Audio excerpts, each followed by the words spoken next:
नमस्कार सर्वांना, मी रोहन निकम. आपण आज बघणार आहोत लाडकी बहीण योजनेअंतर्गत ज्या महिलांचे फॉर्म अप्रूव्ह झाले होते पण त्यांचे आधार कार्ड लिंक नव्हते, तर त्या महिलांनी आता आधार कार्ड लिंक केले.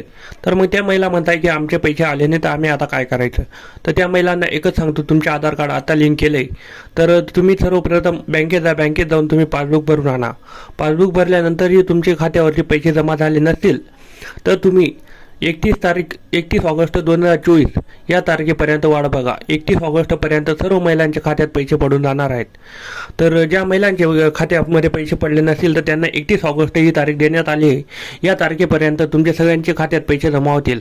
तर तुमचे फॉर्म अप्रूव्ह झाले होते पण तुमचे आधार कार्ड लिंक नसल्यामुळे ते तुमच्या खात्यात पैसे पडले नव्हते. तर मग महिलांचे आता खूप फेरफार होते. खूप महिला बँकेत जात आहेत, सायबर कॅफेवर जात आहे, तर त्यांच्या खात्यावरती पैसे आले नाहीत.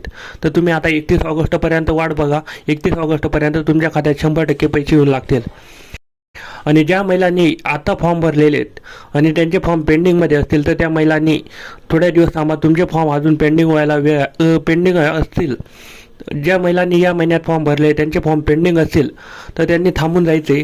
त्यांचे फॉर्म लवकर ॲप्रूव्ह होतील आणि त्यांचे फॉर्म ॲप्रूव्ह झाल्यानंतर त्यांना पुढच्या महिन्यामध्ये त्यांचे फॉर्म ॲप्रूव्ह होतील आणि पुढच्या महिन्यामध्ये त्यांना 4500 रुपये 3 महिन्याचे पैसे पडून जातील. आता खूप महिलांचे प्रश्न होते, आमचे पैसे पडले नाही. तर तुम्हाला आता जे 2-3 बँके असेल तर त्यांचे पासबुक भरून आणा. पासबुक भरल्यानंतर तुम्हाला हे सर्व समजून जाणार आहे की पैसे आले का नाही. नाही आले असतील तर 31 ऑगस्टची वाट बघा. 31 ऑगस्टपर्यंत तुमचे पैसे 100% अकाउंटवरती पडून जाणार आहेत. तर अशाच प्रकारच्या अपडेटसाठी आपल्या चॅनलला जॉईन राहा आणि चॅनलला सबस्क्राईब करून ठेवा. तर आता महिलांचे बऱ्यापैकी प्रश्न सॉल्व्ह होत आहेत आणि ज्यांचे काही अजून काही प्रश्न असतील तर त्यांनी कमेंट करून सांगा. तर तुमचे प्रश्न आपण सॉल्व्ह करून टाकू. धन्यवाद. आपल्या चॅनलला अशा प्रकारे जॉईन राहा. चॅनलला सबस्क्राईब करा आणि लाईक करून कमेंट करा.